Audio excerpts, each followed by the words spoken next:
Welcome to Behind the Play, a video and podcast product of The Hoop Show that explores the lives of Geelong players, past and present, and emerging, as well as the off-field figures that are keeping us Geelong strong. My name is Paul James, and today I have the great pleasure to be talking to one of those emerging Geelong players I just mentioned, Osca Riccardi, fresh from having been drafted to the club. How are you going, mate? Thanks, Paul. Thanks for having me. I'm very good. Yourself? Yeah, really well. But I imagine, as we were kind of very briefly discussing before the show, I can't imagine I'm going as well as you right now. You must be riding one hell of a bit of a wave. Yeah, sure am. I haven't come down from the excitement since Wednesday, so I still got a massive smile on my face. Haven't stopped smiling since the draft and probably the VFL game I got earlier in the year. You can see me smiling. Yeah, big smile on my face since then. So it's been very good. Yeah, I mean, I remember obviously purely fan side in this case. I remember, was it mid-year, June, July, somewhere like that, where your name first popped up in terms of the VFL.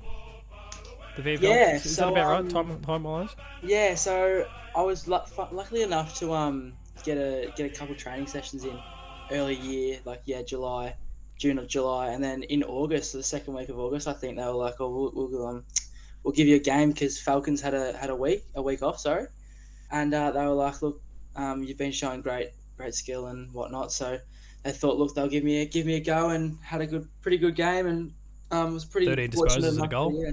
Yeah, 13 disposals, yeah, and the goal was just to top it off. So that was pretty good. And yeah, it was a pretty good experience. Different to NAB League, but it was unbelievable. Yeah, I bet. I mean, even just the size of the bodies and those sorts of things you'd be up against straight away, right?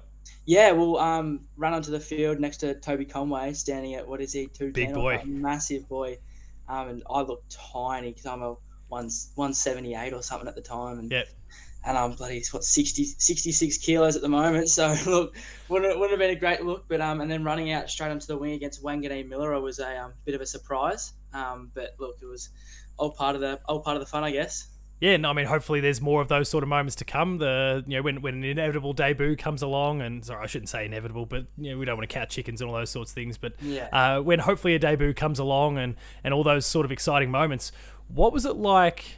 I guess your circumstance being a little bit different as a father son and all those sort of, and I'm conscious to try and not make it too much about your dad, because obviously he's an incredible Geelong player in his own right, but you are now carving out your own story.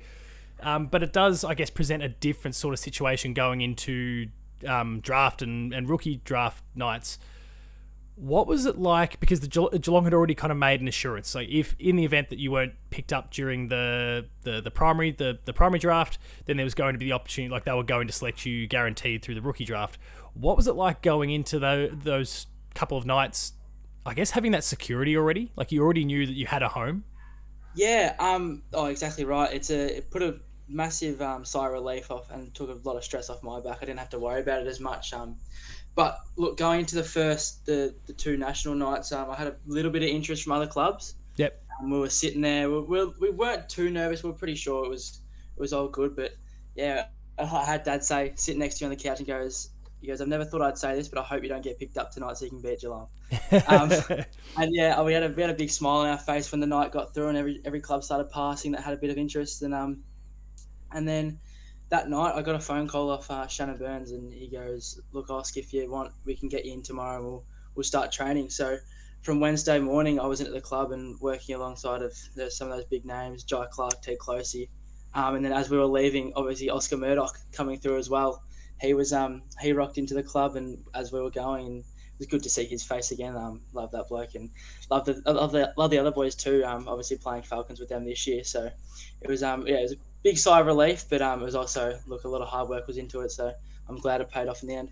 And even obviously there's a large chunk of the AFL list as well, but even some of those guys that you would have played within the VFL. So obviously you mentioned Toby Conway and those sorts of boys that were playing in that game that you got the opportunity to jump up. Must even be pretty cool to then walk in and I guess not be, I don't know how we can kind of separate the difference, but almost like a fill-in teammate before versus no, like, I'm one of you boys now. Let's do this thing. Yeah, it was a bit crazy walking in and like seeing a few new faces. But it was so cool.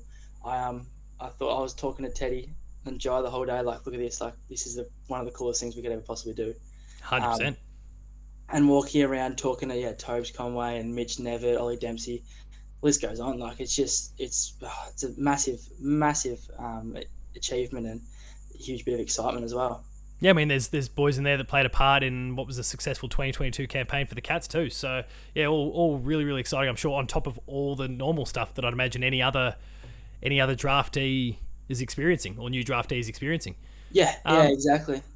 Now, obviously, we touched on earlier your dad and Peter Riccardi's a great of the club.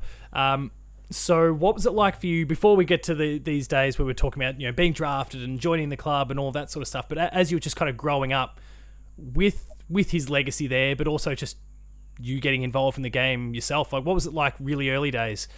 Because you wouldn't have been really old enough to catch most of his actual playing career. I think what was it? You wrapped up in about 2006, and you were born in 2004. So I suspect you don't really remember any of it. But no, so I don't remember much of it at all. I hear a lot of stories about what we used to do, but yeah, I was only 2 at the time, so I don't really remember much of it. But obviously, Dad, when I started playing footy, which was age 4 or 5 or something like that, he was always a massive role model, and he was always my favourite player and my coach. And even if he wasn't my coach, he would definitely be my coach. So he'd tell me what I was doing wrong, and he's always my harshest critic. But he was always pushing me and telling me what I need to do to be the best I could possibly be. And obviously, I wasn't that good coming up. Like year 9 and 10, I was in the 2s at Newtown at my local club, and then luckily enough, he pushed me over a COVID year in 2020, and in 2021, I got the opportunity to play a age level above and in Div 1, and he got me my invitation down to the Falcons as a late invite. So I wasn't even on the Falcons first list. Yeah, I was a late invite and started 2 days after my invitation, and got lucky enough to go in and play a full season there, and look at where I am now. So yeah, it's worked out well. It's pretty good, and I'm pretty fortunate. But yeah, he's obviously been a massive role and a massive coach in my life. Yeah, I mean, I think it kind of shows everyone that really you just need a foot in the door sometimes. Like if you can get that opportunity, regardless of connections or any of those sorts of things, if you just get that toe in the door, that can and then you throw yourself completely at something. I mean, exactly. he you stand as proof that you're on the Cats list now. Like you've been drafted, and who knows what's to come. So exactly, it's pretty awesome. But as you were growing up, when you were really little, and obviously with that sort of legacy that he's built, what's it like on a day-to-day sort of basis? I mean, you're the son of an AFL player, the well-renowned one in the local area, all of that sort of stuff. Like, I mean, does that sort of thing tell you on a day-to-day basis? Like, do you feel like you got the opportunity when you were really young to be like, no, like I'm Oscar. Sure, my dad is my dad, but here I am. Like, what was that like? It's a bit hard to tell because it was always, look, that's Peter Riccardi's son. That's Pete's son. It was never really, that's Oscar Riccardi for the first couple of years, and it's still sort of, it's not really, it's still sort of the same. But look, I'm hoping to make a name for myself as in coming years or as soon as possible. But it was always, look, that's Peter Riccardi's son, but it never really pushed me down, and it always always made me work a little bit harder to make myself have a name. So I'm hoping one day, that's Oscar Riccardi. That's not Pete's son. No, that's awesome to hear. And at the same time, for everything we just said there, I'm sure, and you've already touched on it a little bit as well in the ways in which your dad was able to help you. Like there's also a level of experience, and I've been there and done that sort of attitude that's able to help serve you pretty well at the same time. There's pros and cons to all this stuff, I'd imagine. Yeah, 100%. Yeah. So, and also at the same time, I mean, you're walking into a club that these days the numbers have dropped off a little bit in terms of the father-sons, but you've still got the likes of Hawk and a few others that are there with that family sort of connection as well. I mean, are there plans to maybe go and have a chat to someone like Hawk and get a bit of insight into, because he walked in with the same sort of baggage in a way. You got ideas about that? Yeah, definitely have a few ideas. Like, wouldn't mind chatting to Hawk and Busey, and I work pretty closely with them a little bit over the last couple of years because we were lucky enough, under the father son and Next Gen Academy, we were able to go in and watch him train a bit. And I was always talking to Hawk and Busey, and so they're two great role models for me as well. So if I have any questions about all that stuff, I'll probably go to them. But anyone at the club can help me there. They're all a bunch of great blokes. So yeah, it's not just two people that I can ask. It's a whole community I can ask. Yeah, I mean they've all seen it before between Hawke and Busey and Ablets and Scarlets. And, I mean the names we could rattle them off for days, and that's just in somewhat recent years. So the club's got its experience in that sort of thing, and I'm sure is more than well equipped to help support you. And as we've discussed multiple times, you're bound to make your own name for yourself. And again, I think it's only a matter of time before we're just like the broad collective, everyone's just going Oscar Riccardi, not son of Peter and that sort of thing. So and I'm sure you're really looking forward to that. So I mean, son of a Geelong player, we always a Geelong supporter growing up. I mean, I think if I didn't go for Geelong, Dad would have kicked me out of the house. So I was always grown into the blue and white. So I think if I switched, I wouldn't be in this household at the moment, but it's I think I would have supported Geelong anyways, obviously living in Geelong, so it's just nice and local. But I'm glad that he taught me the way. I mean, I doubt, considering your age, I doubt there was even a point where you would have considered otherwise anyway. I mean, as we've said, kind of born in 2004, and so from a very early point, Cats Premiership 07, Cats Premiership 09, 11, they kind of gave you every reason to stick around, right? There was no moment where you had to reconsider things. Yeah, definitely. I was never even thought about going for another club. It's just I've always had Geelong in my blood. So it's good to be there now. And so as we're kind of touching on the NAB League and the opportunities you got through the Falcons along the way. I mean, what were some of the ups and downs like there? What was that experience like for you? It's probably even been a weird one because this year, 2022, was really the first fairly clean year. Obviously, I'd imagine there's still little mini incidents with people catching COVID or whatever the case happens to be, but for the most part, it's the first proper clean year, uninterrupted season that everyone's had since 2019. What was that like for you? Did you kind of notice that things seemed a little bit off in terms of people being really?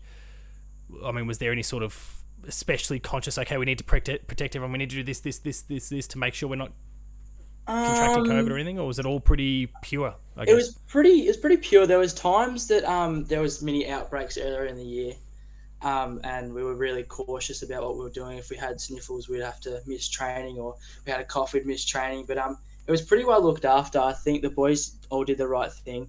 If they had that cough, they'd obviously test, and if they're negative, you're fine to come. But if you're positive, I'm pretty sure you'd want to stay home because you wouldn't want all the boys don't take the risk. But there was times where even the coaches had COVID, and we had the coaches, other coaches, fill in for us, which was a bit different. But it's always good to have them have another try and always be coached under someone else. But as a first year, especially in my first year in the NAB League system, it was definitely hard to start. I didn't know what to expect really. But look, I just took it at 100% and gave it as my all as each week came through, and it was pretty rock solid year for us and the boys. Not the end that we wanted, but look, I'd do anything to play with all those boys again. Yeah, it was pretty good. Yeah, I mean it was a good season, good result despite the as you say the final outcome there. But I guess there's probably something in what you said there that there's kind of this purity to it. Like you didn't really know any other way, so you're able to just go a bull at a gate, and that's probably really helped with this kind of path that you've forged over the course of the year. And yes, some opportunities have kind of opened up in front of you along the way, but that's probably helps a fair bit, I'd imagine. That sure did. So now that you've joined the Cats, and we've obviously touched on talking to Busey, talking to Hawke, and obviously you've had a few those conversations already. But what does this first few days look like? Because as of when we record, just for anyone watching or listening to this in a vacuum, it is just a matter of we're less than a week since the draft has happened, so it's incredibly fresh as we were talking about before.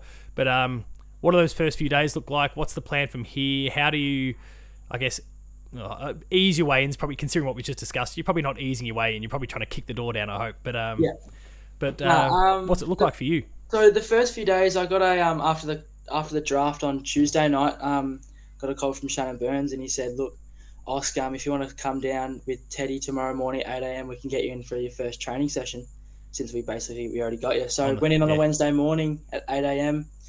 Met a few players, did all our medical screenings and concussion tests so we could get clear to train. And like the baselines or something, I guess. Yeah. Did a bit of strength and conditioning, and then went out to Deakin, did a bit of training. But for us first years, we're getting pulled out of it a little bit, so we're just easing into it, sort of. But when we're doing our drills, we're going at 110%. I bet. Yeah.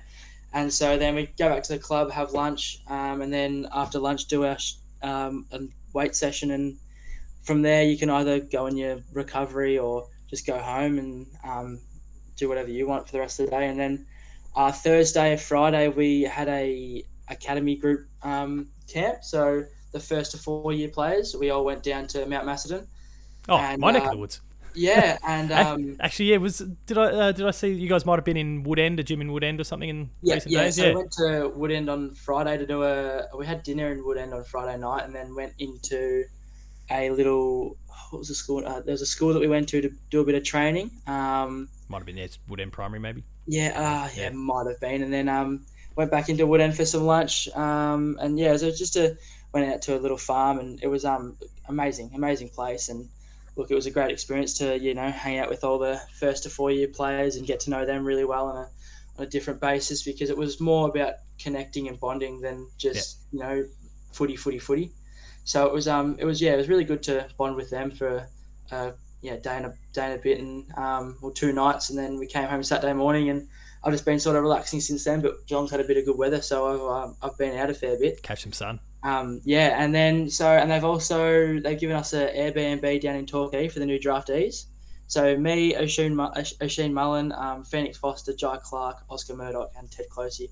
We've got a little house down in Torquay that we're all going to move into for the next 2 weeks until the end of pre-season, and they'll head off back to Ireland, SA, and wherever they need to go. And so just so we can sort of bond, and players will be coming in and out of the house. Like today, we had Toby Conway, Mitch Nevitt, Max Holmes go in. And we said g'day to them, and it's been sort of relaxing. It's got a nice pool, so hanging around there for a fair bit. And then from tomorrow it's straight into it, I guess. We got training Monday and another training day Tuesday, Wednesday, day off Thursday, and Friday training. So it's pretty full on, but I'm so excited and ready to get in there and give it 110.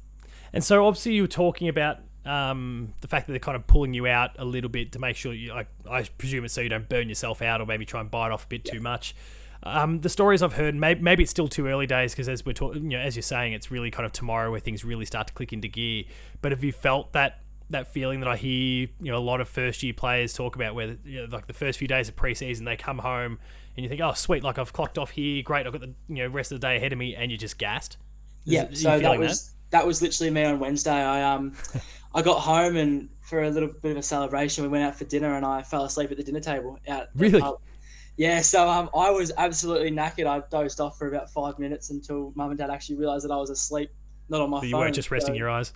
Yeah, it was pretty funny, but I was knackered on the Wednesday, but I think it's because I had a pretty big Tuesday night. I couldn't really sleep. I was that excited to get in on Wednesday morning, but well, there we go. That's why you fell asleep at the table. It wasn't because of the big day. It was because you didn't sleep the night before. The big Tuesday night, yeah.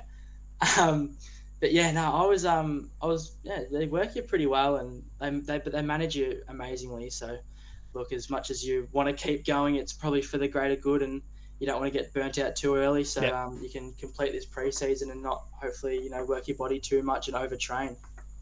And so, I mean, I guess in the lead up, I'm kind of jumping back a little bit to pre-draft here on you, but over the course of the year, and I guess this is maybe even the fact that like I'm a teacher professionally, so there's kind of a little bit bubbling in the back of the mind, but obviously there's schooling and those sorts of things that are going on in the background. Like how did you find yourself juggling those things over the course of the year and building up? You've got your NAB League stuff, you've got training, you're making the jump up to the VFL, there's the draft at the end of the year, there's then all this schooling commitments too. What was the year like in that respect? It was pretty difficult. I had a pretty rough February, just trying to find the balance between my social life, school, and footy.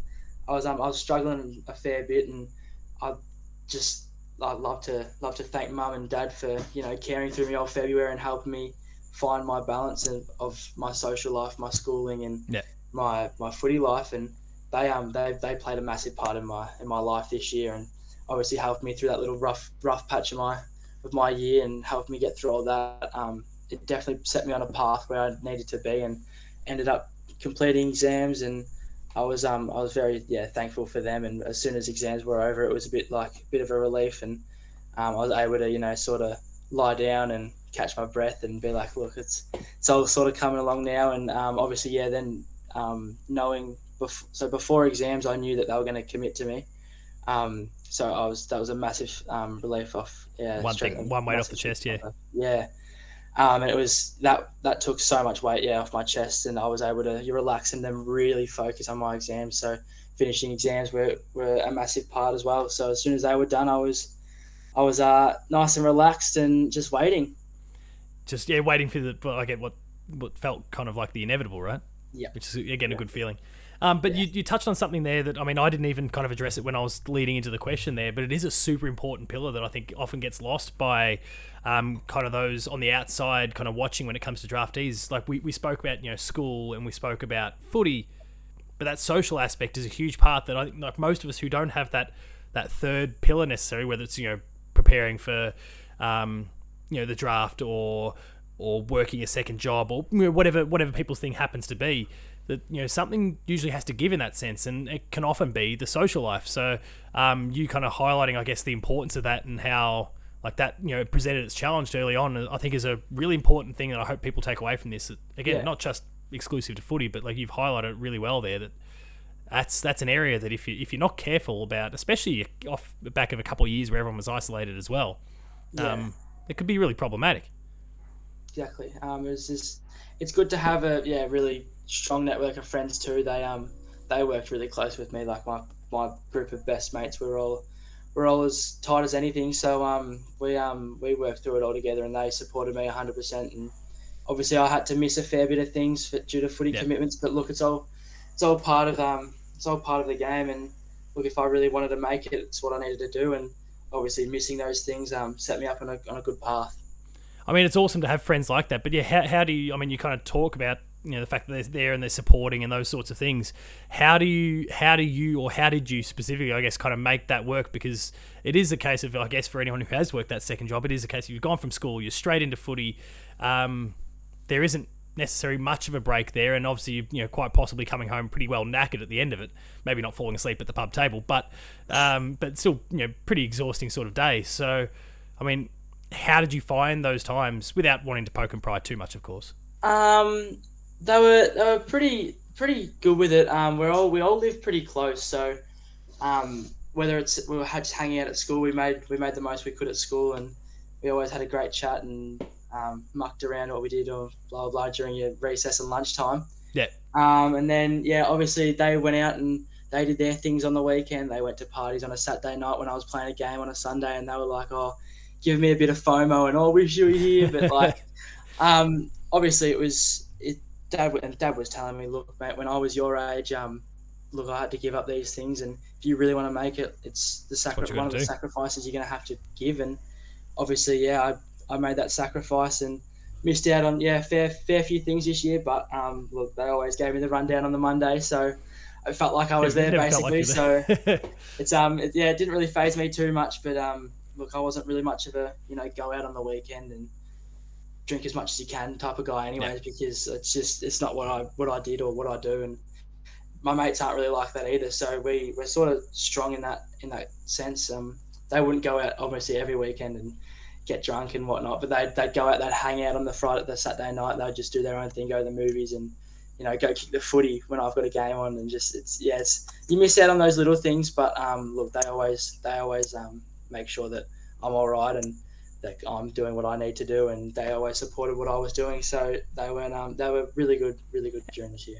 And you'll probably get to make it up in ways that are a whole lot more satisfying than just hitting the terps for a big night or something like that too. Yeah, exactly. So, let alone obviously what you just discussed yourself, which is like you've slaved away, you've put a ton of work into getting yourself to this point. You've gotten the initial reward there in terms of being selected by the club, and now again there's another opportunity in that, and with more hard work that. Who knows what's possible? And I think there's a lot to be said about the reward that is that as well. Exactly. So sounds like you nailed it. And but I totally also understand what you're talking about in terms of living through their stories as well. Because I mean, as I mentioned, teacher professionally, I teach year 12s, and I feel like sometimes I've been there when I hear some of the stories or overhear some of the stories. And they say like, "Oh yeah, okay." You really feel like you're at the moment. Yeah. So. It's a weird one. So now that you've joined the club, I'm sure you've got some of your own personal goals that you want to achieve. I'm sure. Have there been sort of initial conversations with the club in terms of what their hopes are for 2023, or you're not quite there yet? Obviously, me being like a small 178, 179, 66 kilo player, the main goal for me is just to develop and fill out a bit. Yeah.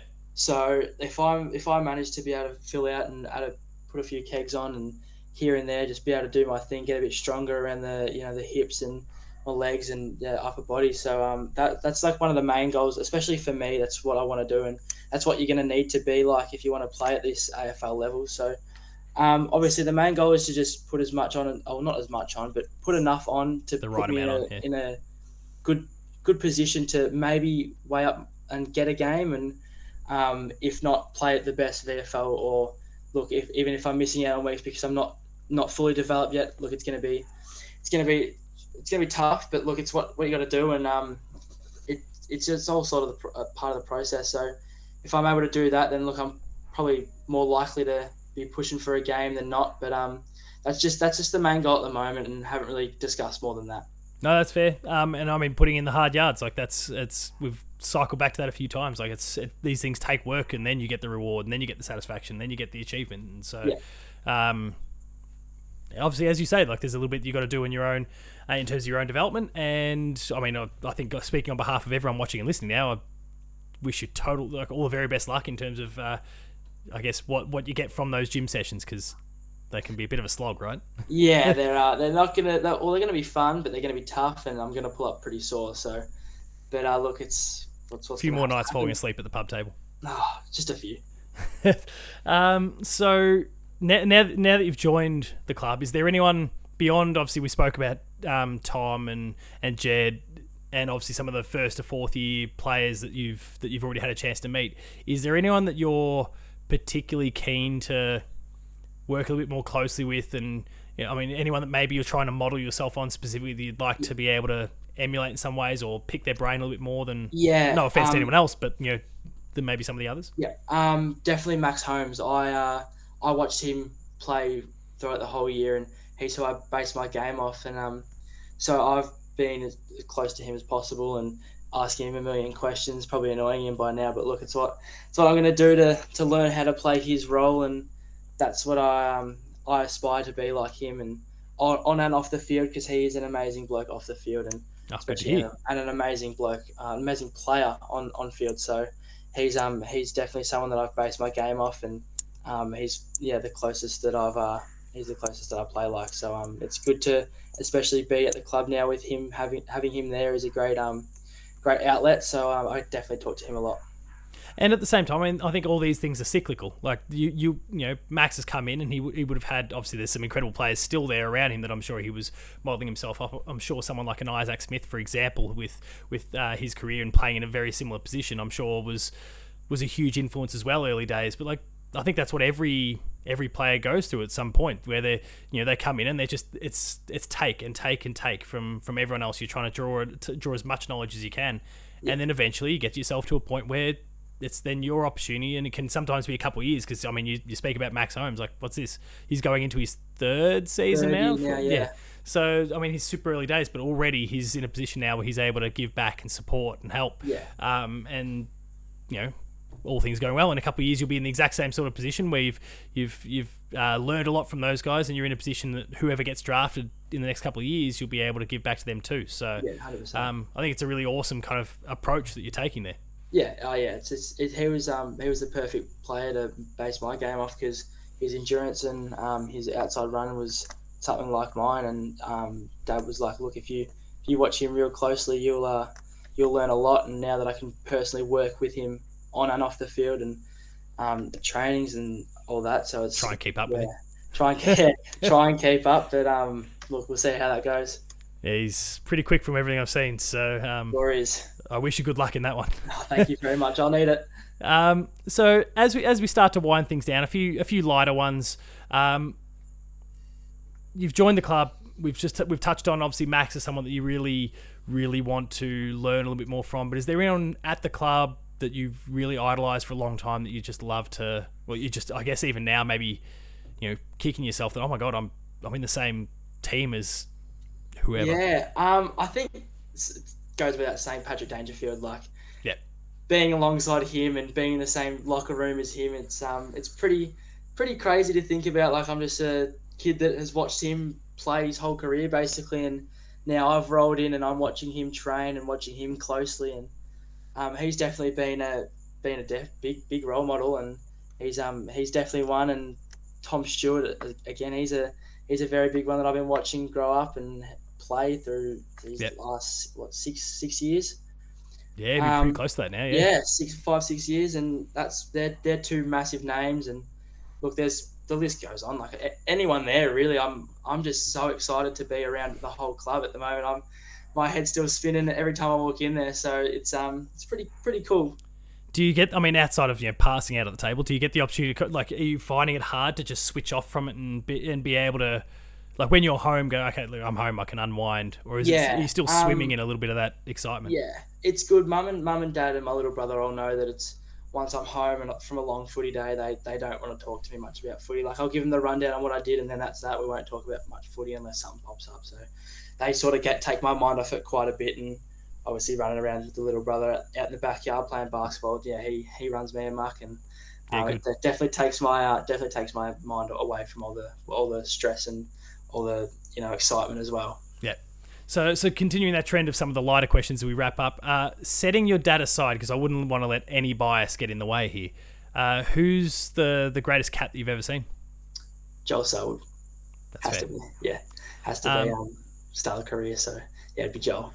And obviously you got a little bit of exposure with the boys before actually getting drafted, let alone probably family connection allowing you to get maybe a bit closer than some of the others along the way. So you've been able to see Joel in action over many, many years. What was it about him that you were seeing potentially up close that maybe the rest of us from the stands don't see? So with Joel, it's not just his on-field ability; it's his off-field ability as well. Like he'd take his time out of his day to talk to you for a solid look. It'd be from 1 minute to an hour. He could conversate with you, and it's not just for me; it's for literally anyone that walks up to him. He's engaged in that conversation 100%, and his leadership roles and skills are unmatched. So he's just been like unreal to watch on and off field. So he's definitely one that I'd definitely say was the best cat. No, that's awesome. Now some kind of, I guess, pick one sort of scenarios. Gary Jr. or Gary Senior. If schoolyard pick style, you had to pick one for a team. Where would you go? I'd say I'm gonna go Junior. Yeah. What is it about Junior? Obviously, they've both got some magic about them. So what? And I guess it's through that lens of like, I'm the captain, I'm picking the first. It's not to say I can't get another gun full forward. It's not to say I can't get another gun midfielder or whatever. But I mean, they both had a bit of flair, but I loved Junior's ability to play basically any position you could possibly think of. So going from midfielder, winger, half forward, half back, like whatever you wanted him to do, he'd do it, and he'd do it great. I don't know if Senior would do the same, but look, I've watched a fair bit of him because Dad used to put on his bloody DVDs, and I'd see Gary Ablett Senior having a jumping over someone's shoulders, taking 3 marks, kicking 7 goals. But look, it's a very, very tough question, but I think Junior would just nip him. You say putting on the DVDs, but you said like the DVDs were your dad's ones, right? And it was just where Senior just happened to be. I guess we better ask it, like how long over the years have you spent going through the old Peter Riccardi highlights? They are. You don't find them on your YouTube anymore. So yeah, he's got a massive file of DVDs, and what he likes to take the piss out of them, call them the VHSs and whatnot, because you can't find them anymore. But whenever there's like a replay on a television, it's it's come with this. I kicked 5 this game. I got 40 touches this game. I got blah blah blah. Like, thanks, Dad. And we'd sit through it and we'd watch it and analyse it closely. Look what I did there. You got to do that on the weekend. Otherwise, you're not going to get this and that, and you're not going to do that. Like, all right, Dad, I'll do it. I'll work on it, mate. Thanks. Yeah, exactly. I'll try my hardest, but look, I'm not going to be like you, am I? He goes, no, you're never going to be as good as me. And I'm like, righto, Dad. Look, tell him if he's a little bit disappointed and that it's not all over the internet and he needs a little bit of extra exposure there because he hasn't had enough over 200 plus games. Just sling those VHSs or DVDs, Ben's or my way, and we'll get him back up online for him if he wants. Perfect. I think he'll love that. I'm sure he will.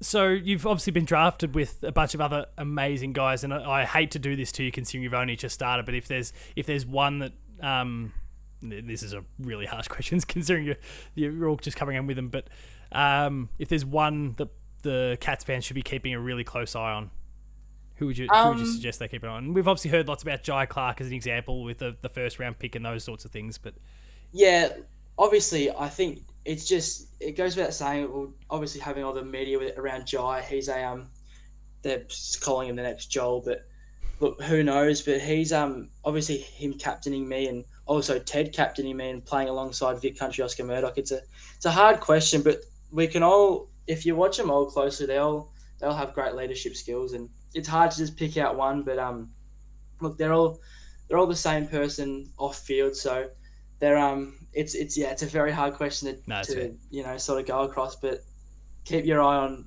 I'm going to say all four of them, all three of them, because look, I'm not gonna choose any bias, because when I go to Torquay tonight and I walk in the door and I said I had to choose one of you three tonight, there's going to be a bit of that's just where you say O'Sheen, so, right? I'm just going to say, look, yeah, all of them, and there's no bias. But look, if you want to watch one player closer than the other, that's your choice. But look. No, that's fair. No, don't blame me in the slides. But that's where you turn around and you say, look, I said O'Sheen. Have you seen those Gaelic highlights? And that gets you off the hook completely. Yeah, exactly. So, not to mention he'll be loving it considering he's only just barely entered the country. So you'd be ticking a lot of boxes there. Yeah, I think he's loving it. We when we were driving up to Mount Macedon, he was looking at the bus trying to find a kangaroo for the whole entire bus ride. And you didn't so again, I live up this neck of the woods. You didn't see a kangaroo while you were up here? No, we did, but it was dead. So, roadkill, right. So O'Sheen's first spotting of a kangaroo was one that had been wrapped around on the side of the road. So it was pretty devo, but we ended up going and spotting and found one a little later. It was just jumping around. He was bouncing in and out of his boots. He was like, "Oh guys, it's a kangaroo!" And we're all getting around it. And yeah, he's loving it down here, and so is Phoenix. Phoenix is just fitting just as well as him. So it's really good to have those boys down. No, that's awesome to hear. You've obviously just joined the club, 2023. How are you feeling about the boys and what they could potentially do? I mean, we've got the opportunity to go back to back. The competition's obviously still fierce. What are you thinking as someone who up until a few days ago was just on the other side of the fence still, but now is actually within the four walls? What are you thinking?